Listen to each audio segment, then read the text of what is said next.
Saudara-saudari, selamat berjumpa. Pada kesempatan ini saya ingin mengajak Anda merenungkan adorasi sebagai saat kita menyembah Tuhan Yesus yang bersabda, "Ikutlah aku." Pada Injil Matius, ketika Yesus memanggil Matius, Injilnya berkata begini, Yesus melihat seorang yang bernama Matius duduk di rumah cukai. Yesus berkata kepadanya, "Ikutlah aku." Maka berdirilah Matius, lalu mengikuti dia. Pada pesta Santo Matius, kita senantiasa mendengarkan sabda Tuhan yang sama, "Ikutlah aku." Matius pada waktu itu sedang bekerja sebagai seorang pemungut cukai. Seorang pemungut cukai dalam masyarakat Yahudi dipandang orang-orang berdosa. Pertama, karena bekerja untuk penjajah. Yang kedua, pasti main uang. Dengan demikian, pemungut cukai itu orang yang tidak jujur, tidak nasionalis, dan macam-macam hal yang bertentangan dengan nilai-nilai kebaikan bagi orang Yahudi. Tetapi Yesus justru memanggilnya, "Ikutlah aku." Tuhan Yesus memanggil para murid dari macam-macam latar belakang. Dan Matius adalah contoh murid Yesus yang sebelumnya adalah seorang pendosa. Seorang pendosa pun ternyata bisa menjadi rasul. Ini penting dan baik untuk kita renungkan. Apalagi kalau ingat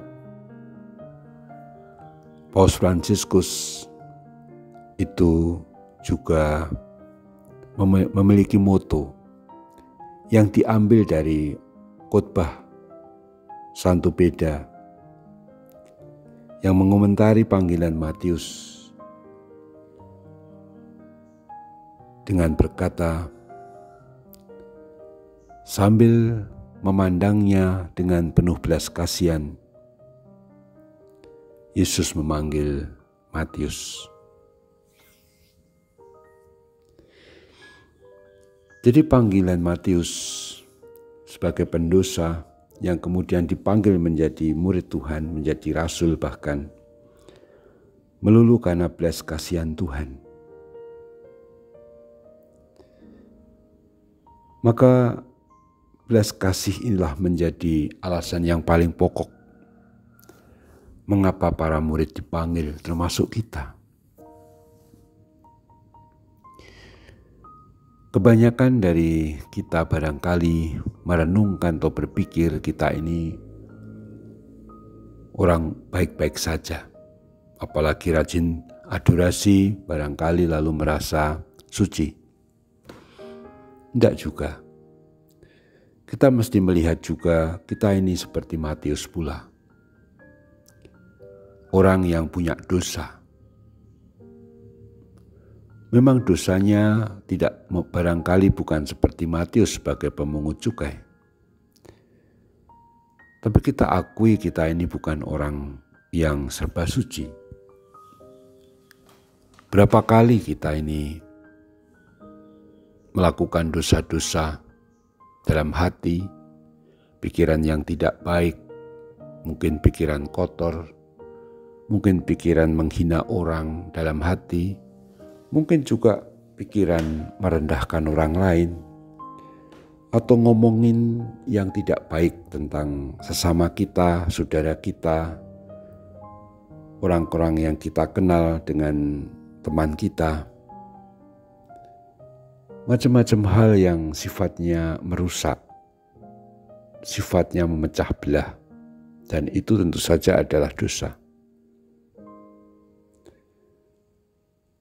Maka kita harus mengakui kita pun saat ini pun dalam posisi seperti Matius yang dipanggil Tuhan, ikutilah aku.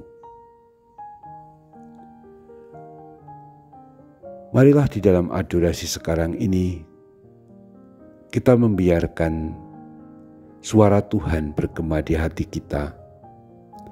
Saat Tuhan berkata, ikutlah aku kemana? Ikutlah aku untuk memandang sakramen Maha Kudus yang menghadirkan korban salib Kristus, menghadirkan misteri penebusan Kristus, menghadirkan seluruh sabdanya, seluruh hidup Tuhan, dan terutama wafat dan kebangkitannya yang menyelamatkan. Maka adorasi menjadi saat kita untuk ambil bagian di dalam hidup Tuhan. Dan kata ikutlah aku itu bukan hanya soal kita berjalan di belakang Tuhan. Kayak kalau kita mengajak orang, ayo ikut aku. Lalu kita ikut berjalan di belakang dia. Atau kalau naik kendaraan ya kita di belakang kendaraannya, kita naik kendaraan sendiri. Bukan itu. Bukannya sekedar ikut berjalan bersama Tuhan. Tapi justru masuk di dalam hidupnya. Di dalam kekudusannya. Dan terutama dalam misteri penebusannya. Maka adorasi itu adalah sebenarnya di satu pihak saat kita mendengarkan Tuhan bersabda, ikutlah aku. Namun di lain pihak juga adalah peristiwa kita sendiri masuk dalam rangka mengikuti Yesus itu, masuk dalam hidupnya. Dan itulah yang sangat indah. Adorasi, saat kita mendengarkan ikutlah aku, berarti kita diundang untuk ikut masuk dalam misteri hidupnya yang kudus, yang mengasihi kita. Maka orang adorasi mestinya adalah orang-orang yang dipenuhi kasih Tuhan, yang penuh belas kasih.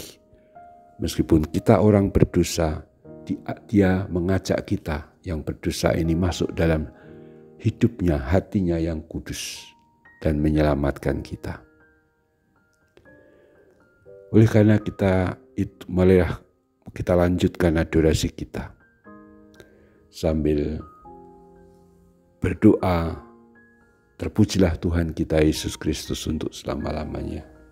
Amin.